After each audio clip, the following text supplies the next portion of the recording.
Fermez un instant les yeux, respirez. Vous souvenez-vous de cette fois où vous avez lu un verset et qu'il vous a laissé plus de questions que de réponses? Pas de révélation soudaine, pas de paix immédiate, juste un silence, un vertige, une sensation de vide sacré, comme si quelque chose d'immense vous échappait. Ce moment, si vous l'avez connu, vous n'êtes pas seul. Nous sommes nombreux à avoir vécu ce genre de rencontre étrange avec les Écritures, des mots gravés depuis des millénaires, mais qui, encore aujourd'hui, semblent résister à toute explication humaine. Et si c'était justement là que Dieu se révélait autrement? La Bible est un livre mystérieux. Elle réchauffe, elle éclaire, mais parfois, elle dérange. Elle contient des psaumes qui apaisent et des prophéties qui troublent. Elle raconte des miracles éblouissants, mais aussi des ordres divins incompréhensibles, des moments de grâce et d'autres d'ombre. Aujourd'hui, j'aimerais que nous fassions ensemble un pas de côté.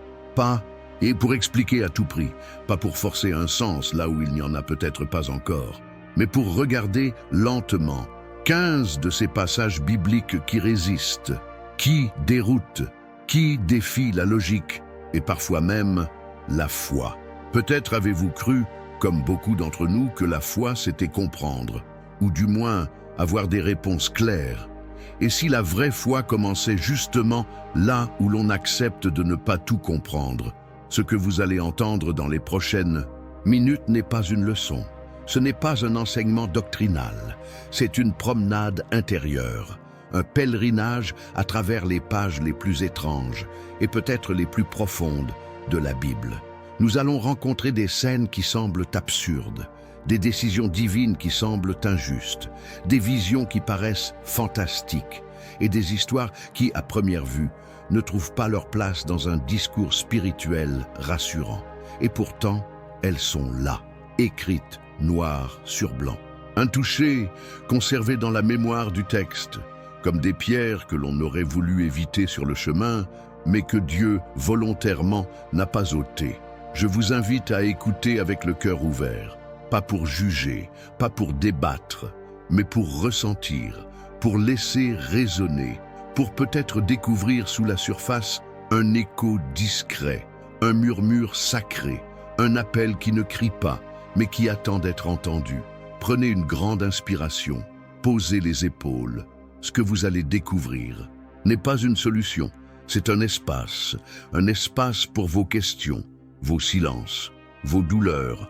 Peut-être que vous êtes croyant depuis des années, peut-être que vous doutez, peut-être que vous avez été blessé par une parole d'église, par une promesse non tenue, par une réponse qui n'est jamais venue.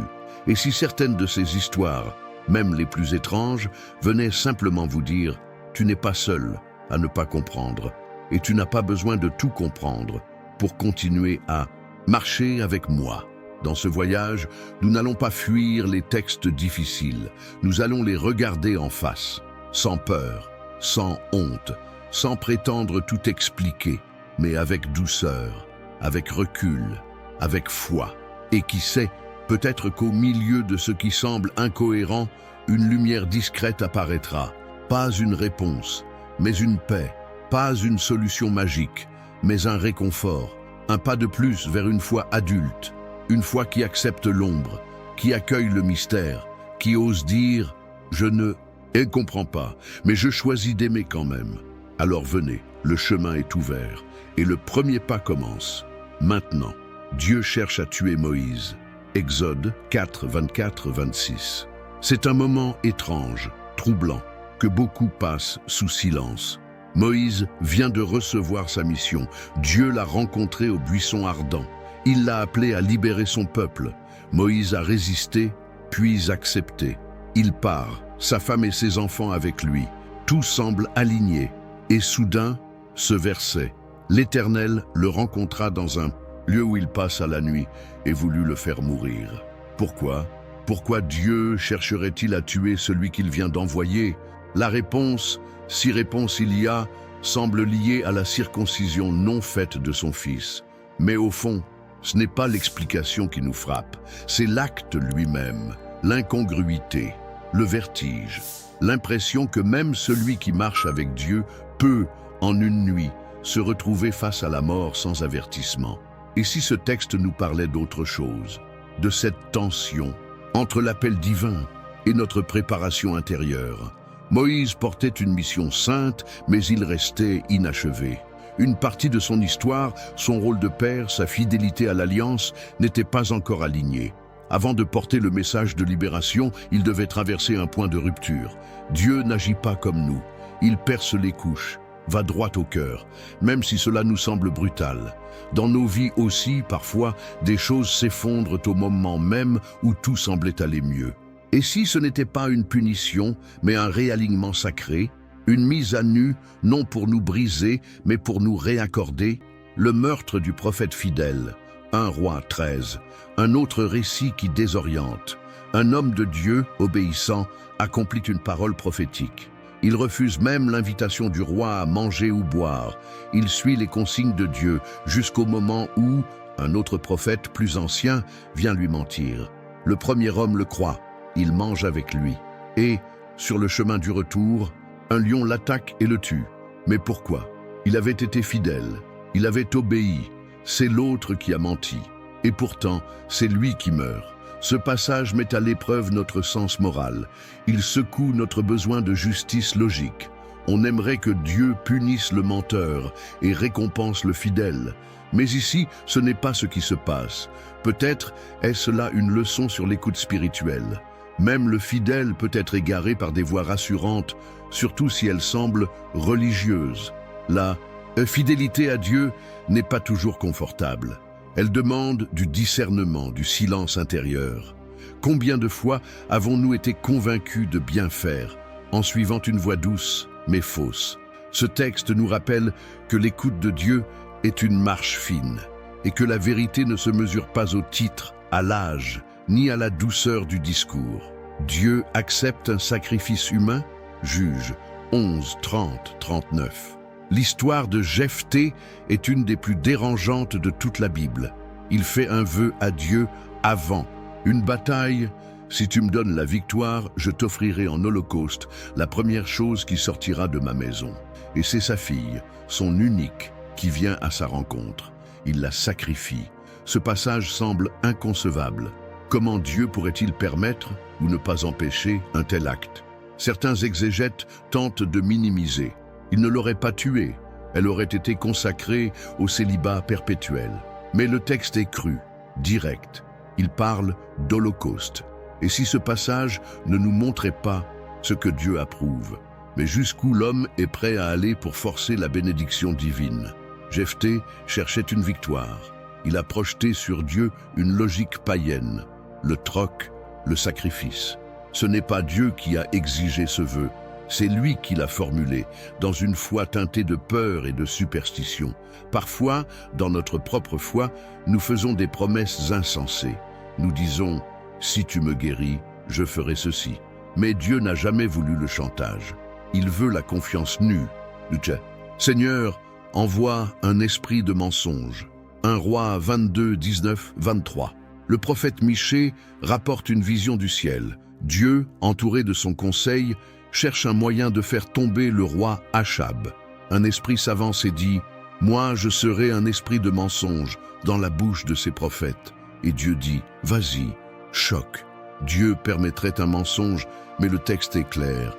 Et le contexte aussi. Achab ne veut pas la vérité, il veut l'illusion. Il appelle des prophètes pour confirmer ce qu'il a déjà décidé. Ce passage met en lumière une loi spirituelle peu abordée. Parfois, Dieu permet que nous soyons trompés, si c'est ce que nous recherchons. La vérité est offerte, mais si elle est rejetée, Dieu n'impose rien. Et l'homme s'enfonce dans sa propre illusion jusqu'à la chute. Cela peut paraître dur, mais c'est aussi un miroir de nos propres résistances. Combien de fois avons-nous prié pour entendre ce que nous avions déjà choisi? La prière n'est pas une validation, c'est une écoute réelle. Et elle exige un cœur prêt à entendre même ce qui dérange. Dieu veut tuer Uza pour avoir touché l'arche. 2 Samuel 6, 6, 7. Le peuple transporte l'arche de l'Alliance. Elle chancelle. Uza tend la main pour la retenir et meurt foudroyé. Là encore, le réflexe est immédiat. Mais il voulait bien faire, il voulait protéger l'arche. Et pourtant, il meurt. Ce texte nous confronte à une vérité dérangeante. La sainteté de Dieu n'est pas toujours compatible avec notre logique humaine. L'arche devait être portée par des Lévites sur des barres spéciales. Uzza et ses compagnons avaient déjà altéré l'ordre sacré. Le bon geste, dans un mauvais cadre, devient une transgression. Cela nous enseigne la vigilance spirituelle. Le zèle n'excuse pas tout. La sincérité n'est pas suffisante. Il faut l'obéissance, même quand elle semble inutile ou dépassée. Dans nos vies, combien de fois avons-nous voulu aider Dieu, intervenir à notre manière, croyant bien faire, mais ignorant ses voies? Le texte n'accuse pas, il avertit. Il dit « Ma présence est feu, respecte-la ». Si Dieu agit parfois de façon qui nous échappe, les hommes aussi, dans la Bible, prennent des décisions qui défient toute logique. Et pourtant, c'est souvent là que se cache un message profond. Un prophète nu pendant 3 ans, Ésaïe 20, 2, 4. Imaginez la scène. Un homme de Dieu, connu et respecté, reçoit cette instruction. Enlève le sac que tu portes sur les reins, ôte tes sandales. Il obéit, et le voilà, nu et pieds nus pendant 3 ans. Pourquoi? Pour donner un signe au peuple, pour symboliser la honte à venir, pour avertir de l'exil. Dieu voulait faire passer un message et a utilisé un prophète comme tableau vivant. C'est gênant, inconfortable et profondément humain. Ésaïe n'a pas discuté, il a accepté l'absurde, l'humiliation, pour obéir. Dans nos vies, certaines fidélités nous coûtent cher. On ne comprend pas toujours pourquoi Dieu nous place dans des situations qui nous exposent, qui nous isolent, qui nous mettent à nu, au sens propre ou figuré. Mais parfois, dans cette vulnérabilité extrême, un message silencieux passe, une vérité se transmet sans parole. Ce texte nous interpelle. Serions-nous prêts à vivre quelque chose d'illogique, simplement pour rester fidèles à ce que Dieu nous demande, même si cela nous rend incompréhensibles aux yeux des autres? L'homme qui revient à la vie pour mourir de nouveau.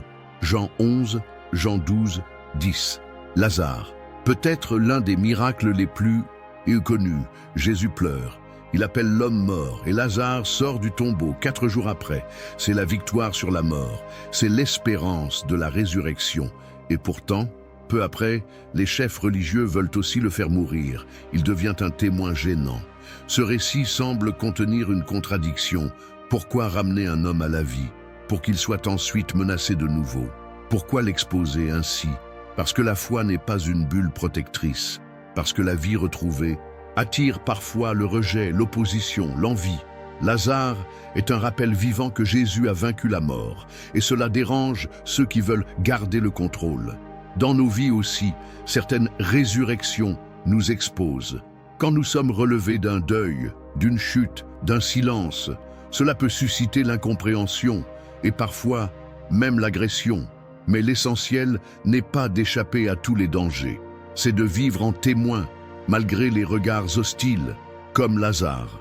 Jonas fuit la mission, Jonas 1 à 4. Dieu appelle Jonas à aller à Ninive. Il refuse.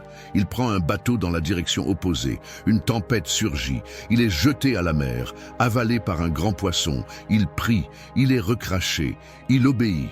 Ninive se repent et Jonas est en colère. Une histoire pleine de rebondissements, d'ironie, d'humour parfois, mais surtout de tensions intérieures. Jonas est le prophète qui ne veut pas que Dieu soit miséricordieux. Il sait que Dieu pardonne, et cela l'énerve. Il veut que les méchants soient punis, pas aimés. Ce récit est un miroir de notre justice humaine, de notre désir de voir les choses comme elles devraient être, selon notre perception. Et Dieu, dans toute cette histoire, reste patient. Il parle à Jonas. Il lui envoie une plante, puis un ver, puis un vent. Il ne crie jamais. Il enseigne. Parfois, nous aussi, nous fuyons l'appel, pas parce que nous avons peur, mais parce que nous avons un problème avec la miséricorde de Dieu, parce qu'elle dérange notre logique. Mais la grâce est plus vaste que notre justice, et Dieu, même face à notre entêtement, continue de nous parler avec douceur. Un homme mange un rouleau. Ézéchiel 3, 1, 3. Dieu dit à Ézéchiel, « Mange ce rouleau, puis va parler à mon peuple. » Le prophète prend le rouleau, rempli de lamentations et de jugements, et le mange. Et dans sa bouche, il a le goût du miel. C'est un geste étrange, surréaliste, mais profondément symbolique. Avant de parler, Ézéchiel doit ingérer la parole. Il doit la digérer, la laisser devenir une partie de lui-même, pas seulement intellectuellement, physiquement, spirituellement. C'est une image puissante pour nous aussi. Avant de partager un conseil, un enseignement, une parole, avons-nous pris le temps de la manger? Avons-nous laissé cette parole traverser notre cœur, même si elle était amère? L'avons-nous vécue? Parfois, ceux qui parlent le plus au nom de Dieu sont ceux qui ont le moins digéré ce qu'ils annoncent. Le geste d'Ézéchiel nous rappelle que toute vraie parole commence dans le silence intérieur. Pierre renie Jésus, Luc 22, 54-62. C'est l'un des gestes les plus humains de toute la Bible et l'un des plus douloureux. Pierre, l'ami proche, le roc, le passionné. Il avait promis de suivre Jésus jusqu'à la mort et puis, en l'espace de quelques heures, il le renie 3 fois, avec peur, avec colère, avec honte. Et puis, un regard. Jésus le regarde. Pierre sort et pleure amèrement. Ce passage n'est pas seulement une trahison, c'est une révélation de notre fragilité, de notre besoin de reconnaissance, de notre peur d'être associé à quelque chose qui dérange. Pierre n'a pas renié parce qu'il ne croyait plus, il a renié parce qu'il avait peur, parce qu'il était humain. Et pourtant, ce même homme deviendra plus tard un pilier. Il sera pardonné, relevé, réaffirmé. Ce texte est un réconfort immense pour tous ceux qui ont, un jour, renié leur foi dans un moment de faiblesse. Il nous dit, tu peux tomber, et pourtant, Dieu peut encore bâtir sur toi. Si les gestes humains sont souvent imprévisibles, les visions et événements surnaturels de la Bible, eux, nous plongent dans un autre niveau de mystère, celui du spirituel, de l'invisible, de l'incompréhensible. La vallée des ossements desséchés, Ézéchiel 37, 1, 14. C'est l'une des visions les plus saisissantes des Écritures. Le prophète Ézéchiel est emmené dans une vallée pleine d'ossements, des os secs, morts, sans aucun signe de vie. Et Dieu lui pose cette question, « Fils de l'homme, ces os peuvent-ils revivre ?» Ézéchiel humble répond, « Seigneur, tu le sais. » Et alors, un souffle commence. Les os se rapprochent, s'assemblent, des nerfs, de la chair, de la peau. Et enfin, l'esprit entre en eux, et ils se relèvent.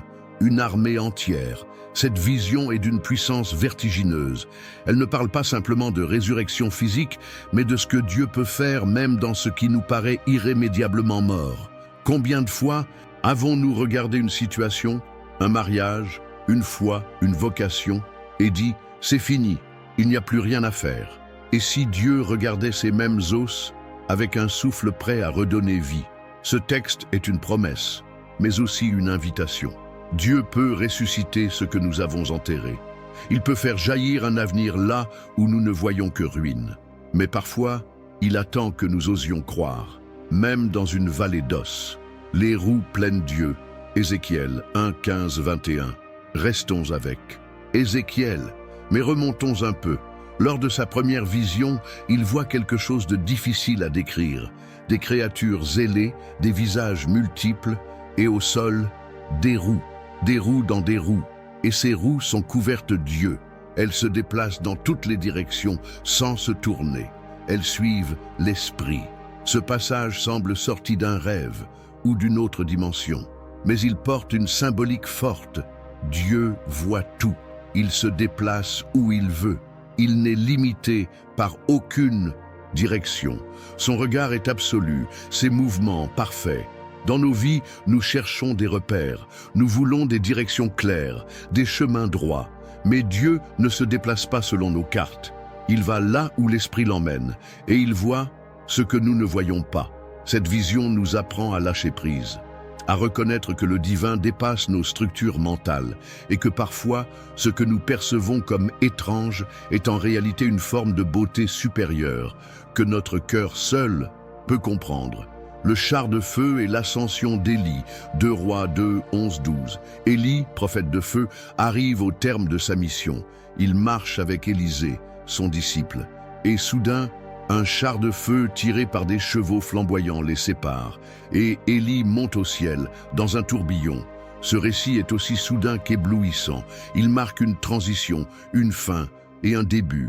Pourquoi un char de feu? Pourquoi cette mise en scène céleste? Parce qu'Élie ne meurt pas. Il est enlevé vivant, comme un message. Celui qui brûle de la présence de Dieu n'appartient plus tout à fait à la terre. Ce passage est plus qu'une belle image.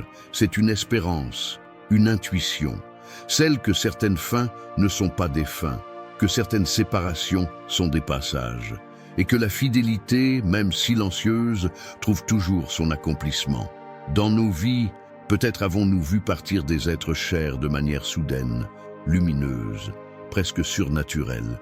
Et si ce texte venait nous rappeler que personne ne quitte vraiment la vie sans que Dieu l'accompagne, les sauterelles infernales de l'Apocalypse, Apocalypse 9, 1, 11.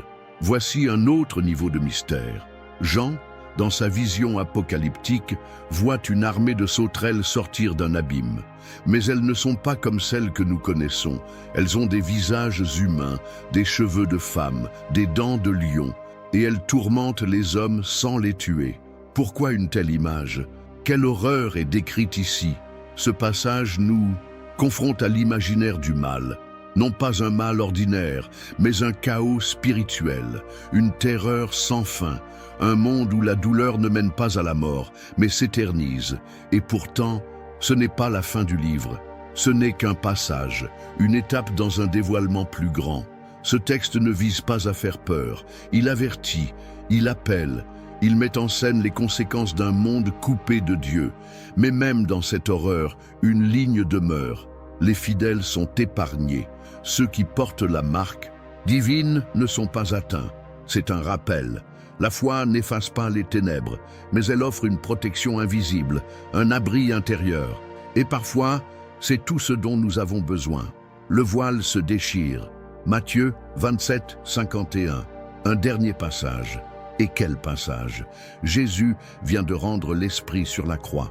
Et là, dans le temple, le voile se déchire, d'un bout à l'autre. Ce voile, c'était ce qui séparait le lieu saint du lieu très saint, ce qui interdisait aux hommes l'accès direct à Dieu, ce qui disait « Ici, seul le grand prêtre peut entrer ». Et il se déchire, non par la main d'un homme, mais par un acte céleste. Ce geste surnaturel est aussi l'un des plus simples, des plus profonds. Dieu brise la séparation, il ouvre l'accès, il dit « Venez ». Pas besoin d'intermédiaire, pas besoin d'autorisation spéciale. La présence est désormais accessible, la lumière offerte. Et peut-être est-ce cela, au fond, le plus grand mystère biblique, que le Dieu Tout-Puissant choisisse d'ouvrir les bras à chacun d'entre nous. Après tant de visions étranges, tant de questions restées en suspens, peut-être est-il temps de se taire un instant, d'écouter autrement, non pas avec les oreilles, mais avec le cœur. Fermez les yeux. Laissez les images s'effacer, les sauterelles, les ossements, les rouleaux, même les paroles. Restez là, juste un instant, avec ce qui reste, le silence. Pas un silence vide, un silence habité, celui qu'on ressent parfois dans une vieille église ou en regardant les étoiles. Celui qu'on entend au fond du cœur, quand on ne cherche plus rien mais qu'on est prêt à recevoir. Depuis le début de ce voyage, nous avons traversé des récits déroutants, des scènes étranges, des visions incompréhensibles. Et peut-être, quelque part en vous, une fatigue commence à s'installer. Ou une question, à quoi bon tout cela? Que dois-je faire de ce que je ne comprends pas? Et si la réponse n'était pas une explication, mais une respiration? Il y a des silences dans la Bible, des moments entre les versets, des instants où Dieu ne dit rien, mais où sa présence est là, palpable, presque audible. Job, après avoir tout perdu, reste longtemps sans entendre une seule parole divine. Et pourtant, c'est dans ce silence qu'il est transformé. Marie, la mère de Jésus, entend des choses qu'elle ne comprend pas, mais elle les garde dans son cœur. Même Jésus, face à Pilate, se tait. Le silence de Dieu n'est pas toujours un abandon. Parfois, c'est une autre manière de parler. Dans nos vies aussi, il y a ces espaces vides, ces périodes où les réponses ne viennent pas, où les versets ne résonnent plus. où même la prière semble se heurter à un mur invisible. Et si ce n'était pas une punition? Et si c'était un passage sacré, un désert intérieur, un lieu de gestation lente, là où, loin des bruits, quelque chose de profond est en train de naître? Respirez, ne cherchez pas à tout retenir, laissez simplement les mots retomber comme une pluie légère sur la terre de votre âme. Peut-être qu'un seul mot vous a touché, une image, un regard, un frisson. C'est assez. Vous n'avez pas à comprendre tout ce que vous venez d'entendre. Vous avez simplement à être là, présent, ouvert, vivant. Et maintenant, dans ce calme retrouvé, peut venir une autre question, plus intime, plus essentielle. Que faire concrètement de ce que l'on ne comprend pas? Et comment continuer à marcher avec Dieu, au cœur même du mystère? Vous êtes encore là, et cela dit déjà beaucoup. Cela veut dire que malgré les passages étranges, malgré les versets qui dérangent, malgré les silences, quelque chose en vous a choisi de rester, d'écouter, d'accueillir. Et c'est là, justement, que commence le vrai chemin. Nous vivons dans un monde qui exige des réponses, immédiates, claires, logiques. Un monde qui n'a pas de place pour le flou, pour l'ambigu, pour le mystère. Et pourtant, la Bible, ce texte qui accompagne les croyants depuis des siècles, est rempli d'interrogations non résolues, de récits sans explication, d'histoires que même les théologiens les plus savants n'osent trancher. Cela signifie-t-il que notre foi est fragile? Non, cela signifie qu'elle est vivante. La foi n'est pas un système fermé, ce n'est pas une carte détaillée, c'est une boussole, un souffle, une tension, une confiance qui avance, même dans le brouillard. Il y a des choses que nous ne comprendrons jamais, des pourquoi qui resteront sans réponse, des blessures qui ne seront pas pleinement expliquées, des versets qui ne seront jamais élucidés. Et ce n'est pas un défaut, c'est une invitation à marcher autrement, à prier autrement, à aimer sans tout comprendre. Alors, que faire concrètement de ces passages étranges, de ces versets qui nous bouleversent ou nous laissent perplexes? D'abord, ne pas les fuir. Le réflexe naturel est de les ignorer, de tourner la page, de faire comme s'ils n'existaient pas. Mais ils sont là pour une raison. Ils sont là pour nous parler autrement. Peut-être pas à l'intellect, mais à l'âme. Ensuite, les relire lentement, sans pression. Parfois, un passage qui semblait insensé à 20 ans prend un tout autre sens à 60, parce que nous avons changé, parce que la vie nous a enseigné ce que les mots ne pouvaient encore exprimer. Enfin, les déposer dans la prière, pas pour exiger une réponse, mais pour dire à Dieu, voici un verset que je ne comprends pas. Aide-moi à l'habiter ou à le laisser m'habiter. Beaucoup de mystiques, de saints, de chercheurs de Dieu ont appris à aimer ce qu'ils ne comprenaient pas, parce qu'ils ont découvert que le mystère n'est pas l'ennemi de la foi, mais son berceau. C'est dans le doute que la foi se révèle, c'est dans le vide que la confiance s'enracine, c'est dans le silence que la parole prend un sens nouveau. Peut-être que vous traversez en ce moment même une zone obscure de votre vie, un deuil, une trahison, une maladie. Et peut-être que les réponses spirituelles habituelles ne suffisent plus. Peut-être que les versets qui vous réconfortaient autrefois ne vous parlent plus. Et vous vous demandez, est-ce moi qui me suis éloigné ou est-ce Dieu qui se tait? Ce n'est ni l'un ni l'autre. C'est juste une nouvelle saison. Une saison où Dieu vous invite à le chercher autrement. Non plus comme une réponse, mais comme une présence. Rien n'est plus profond que de continuer à aimer Dieu quand on ne le comprend pas. Rien n'est plus beau que de continuer à croire quand le ciel reste fermé. Et cela, peut-être, est la plus grande preuve de foi. Non pas une foi qui explique tout, mais une foi qui tient bon, une foi qui s'agenouille, non pour obtenir, mais pour rester proche. Alors que vous relisez ces passages mystérieux, souvenez-vous, ils ne sont pas là pour vous troubler. Ils sont là pour vous transformer, non pas en théologien, mais en homme ou femme qui aime, qui écoute, qui espère. Et si Dieu, parfois, cachait ses plus grandes réponses, non pas dans les explications logiques, mais dans les émotions silencieuses qui naissent quand on se sent petit devant lui. Et si le plus grand miracle n'était pas de comprendre, mais d'accepter de ne pas comprendre, tout en continuant à avancer. Peut-être est-ce cela, au fond, que ces 15 passages voulaient nous murmurer: la foi ne s'enseigne pas, elle se traverse, elle se vit, et parfois elle se tait pour mieux se dire. Et si nous avions tout vu, sans vraiment tout comprendre? Et si ce n'était pas grave, ce que vous venez de traverser n'était pas un simple voyage à travers des versets obscurs. C'était une descente en vous-même, un chemin intérieur, pavé de questions, d'étonnement, parfois de malaise, mais surtout d'honnêteté. Ces 15 passages ne sont pas là pour nous décourager. Ils sont là pour nous rappeler que la Bible n'est pas un manuel de réponse, mais un miroir de nos contradictions, de nos vertiges, de nos aspirations les plus profondes. Certains versets nous élèvent, d'autres nous blessent. Certains nous apaisent, d'autres nous dérangent. Et c'est peut-être cela le vrai miracle, qu'un seul livre puisse contenir toutes ces nuances, toutes ces émotions, toutes ces facettes de l'âme humaine. Dans une foi adulte, on ne cherche plus à tout expliquer. On apprend à faire la paix avec ce qui nous échappe. On découvre que l'important n'est pas de tout comprendre, mais de tout traverser avec Dieu.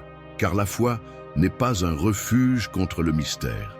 C'est une invitation à l'habiter pleinement. Souvenez-vous, même les plus grands hommes et femmes de foi ont douté.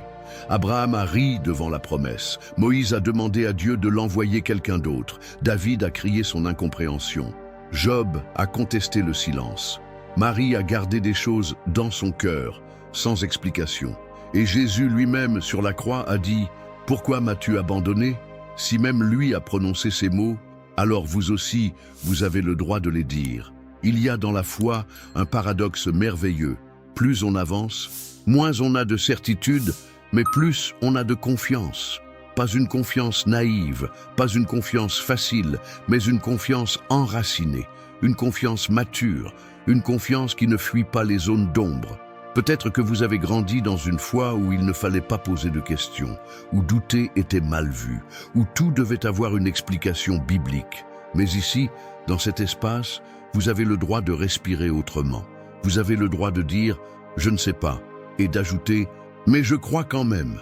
La foi véritable est plus vaste que nos mots. Elle n'a pas peur du silence. Elle accueille les contradictions. Elle n'a pas besoin d'avoir raison. Elle a besoin d'aimer. Et aimer Dieu, c'est parfois oser s'approcher de lui sans comprendre. C'est rester, même quand on aurait 1000 raisons de partir. C'est se tenir là, comme un enfant dans les bras d'un parent qu'il ne comprend pas, mais en qui il a confiance. Rien de ce que vous avez ressenti dans cette série de passages n'était inutile. Même l'inconfort, même l'absurde, même le malaise. Parce que tout cela aussi fait partie de la foi. Et parfois, une seule phrase qui nous trouble peut ouvrir une porte que 1000 sermons n'auraient pas su faire bouger. Alors que vous retournez à votre quotidien, portez avec vous non pas les réponses, mais la posture. La posture de celui qui continue à chercher, de celle qui accepte de ne pas tout savoir, de ceux et celles qui avancent à travers les mystères, avec tendresse, avec humilité, avec une foi nue. Et rappelez-vous, Dieu ne vous demande pas de le comprendre, il vous demande de l'aimer. Et dans cet amour, tout ce qui semblait incohérent devient habitable. Si ce voyage a touché quelque chose en vous, alors peut-être est-ce le moment de ne plus marcher seul, de tendre la main, de partager ce que vous avez découvert avec ceux qui doutent aussi, en silence. Et si ces passages étranges que nous venons de parcourir n'étaient pas seulement des textes mystérieux, et s'ils étaient des miroirs, des reflets, des révélateurs silencieux de ce qui se joue en nous. Depuis le début, nous avons tenté de comprendre, de donner du sens, de trouver une clé. Mais à ce stade du voyage, peut-être pouvons-nous changer de perspective. Et si ce n'était pas le texte qu'il fallait éclairer, mais nous-mêmes, prenez un instant pour repenser à ces versets. Moïse, menacé juste après avoir été choisi. Uza, foudroyé en voulant aider. Jephthé, qui sacrifie ce qu'il aime. Jonas qui refuse la miséricorde, Pierre qui renie par peur, Élie enlevé dans un tourbillon, les ossements, les sauterelles, le voile déchiré. Chacun de ces passages semble bizarre, irrationnel, mais chacun d'eux, à sa manière, touche un point fragile en nous, car ces textes parlent aussi de nous. Moïse, c'est ce moment où l'on sent un appel et où tout semble se retourner contre nous. Usa, c'est notre tendance à vouloir contrôler ce qui est sacré. Jephthé, c'est cette voix intérieure qui croit qu'il faut payer pour mériter l'amour. Jonas, c'est la lutte entre notre besoin de justice et le visage déroutant de la grâce. Pierre, c'est notre peur de perdre, notre peur d'être rejeté si l'on s'affiche croyant. Élie, c'est cette part de nous qui aspire à s'élever au-delà de ce monde. Les ossements, ce sont nos souvenirs, nos blessures qu'on pensait mortes. Le voile déchiré, c'est notre désir secret que Dieu nous soit enfin accessible, totalement. Ce ne sont pas seulement des récits anciens, ce sont des archétypes vivants, des langages symboliques qui viennent réveiller en silence des réalités profondes en nous. Et si nous ne comprenons pas tout, c'est parce que nous ne sommes pas encore prêts à voir tout ce que cela dit de nous. Pas de manière intellectuelle, mais de manière existentielle. La Bible ne nous demande pas d'être érudits, elle nous invite à être vrais. Et la vérité parfois passe par des images fortes, brutes, dérangeantes, parce que c'est dans le choc que la conscience s'ouvre. Il y a en chacun de nous un Moïse qui doute, un Jonas qui fuit, un Pierre qui a peur. Il y a en nous une vallée d'ossements. Il y a en nous un voile à déchirer. Ce que Dieu révèle dans ces textes, c'est aussi notre propre mystère. Nos contradictions, nos blessures anciennes, nos résistances au pardon, notre soif de contrôle, notre peur de l'invisible. Et si nous arrêtions de chercher à les interpréter? Et si nous les laissions nous parler? Non, pas comme un professeur à son élève, mais comme un miroir tendu par Dieu à un moment précis de notre vie, car la parole n'est pas un dictionnaire, c'est un espace, un souffle, un miroir d'âme, et parfois, ce miroir reflète des zones que nous préférerions ne pas voir, des colères anciennes, des doutes enfouis, des compromis silencieux, des appels ignorés. Mais c'est là, justement, que la grâce commence. Pas dans ce que nous maîtrisons, mais dans ce que nous acceptons de regarder en face, sans fuir. Vous n'avez pas à analyser chaque verset, mais vous pouvez, si vous le souhaitez, les laisser résonner, les relire lentement, les habiter. Vous demandez « Pourquoi ce passage me dérange-t-il? Que vient-il réveiller? Quelle partie de moi a besoin d'être touchée ici ?» La Bible est un livre vivant, et les textes étranges sont parfois les plus vivants, parce qu'ils nous bousculent, parce qu'ils nous sortent de notre confort spirituel, parce qu'ils parlent à des profondeurs que les mots ordinaires n'atteignent pas. Et si Dieu justement vous appelait à travers ces mystères, non pour vous troubler, mais pour vous faire avancer vers une foi plus vraie, plus dépouillée, plus incarnée, alors, si ces textes parlent aussi de nous, que faire maintenant? Comment vivre, marcher, croire au quotidien avec ces mystères dans le cœur? Peut-être est-ce là que tout commence vraiment. Alors, nous y voilà. Nous avons vu des textes troublants. Nous avons touché des zones d'ombre. Nous avons écouté des silences, accepté des vertiges, accueilli des symboles. Et maintenant, que faire de tout cela? Comment vivre, prier, aimer, après avoir traversé ces mystères? La réponse n'est pas une méthode, ce n'est pas une liste, c'est une posture, une manière d'habiter le monde, de marcher dans la foi, de respirer différemment. Vous n'avez pas besoin de tout comprendre, vous n'avez pas besoin d'avoir tout retenu. Ce qui compte, c'est d'avoir laissé quelque chose entrer, une graine, une lumière, une brèche, peut-être infime, mais suffisante. La vie spirituelle n'est pas faite de sommets permanents, elle est faite de pas simples, de gestes discrets, d'une fidélité quotidienne, même dans l'ennui, même dans l'incertitude. Voici ce que vous pouvez faire maintenant, non comme des devoirs, mais comme des invitations. 1. Priez autrement, pas avec des mots parfaits, pas pour obtenir, mais pour être là, présent. Dites simplement « Je ne comprends pas, mais je suis là ». Et laissez Dieu venir, ou pas, mais sachez qu'il a entendu. 2.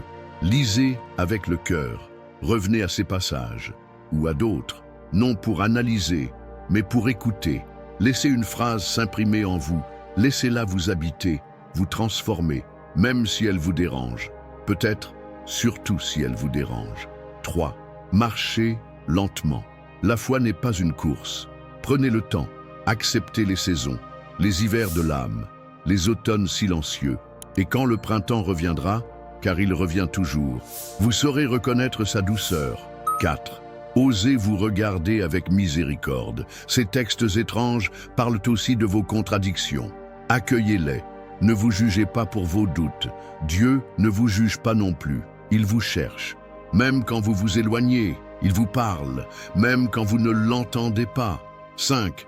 Habitez le mystère. Vous n'avez pas besoin de tout résoudre. Vous avez besoin de rester vivant, ouvert, curieux. Il y a de la beauté dans l'inachevé, de la lumière dans ce que vous ne voyez pas encore. Et surtout, restez doux. Dans un monde qui crie, soyez silence. Dans un monde qui juge, soyez accueil. Dans un monde qui exige des preuves, soyez présence. Car c'est cela, marcher avec Dieu. Ce n'est pas avancer dans la certitude, c'est avancer dans la confiance. Ce n'est pas tout savoir, c'est choisir d'aimer malgré tout. Vous ne serez pas seul. Il y aura d'autres qui cherchent, d'autres qui doutent, d'autres qui avancent, comme vous, avec un pas parfois hésitant, mais un cœur brûlant. Et ce cœur, Dieu le voit, il l'entend, il le bénit. Alors partez maintenant avec une foi douce, pas une foi parfaite, mais une foi vraie. Et si un jour le doute revient, et il reviendra, souvenez-vous, tu peux douter et rester, tu peux ne pas comprendre et aimer quand même. Et si ce contenu vous a touché, même un instant, alors laissez-le vivre en vous. Peut-être qu'un jour, sans prévenir, il deviendra une lumière pour quelqu'un d'autre. Parce que ce que Dieu fait, en secret, finit toujours par illuminer.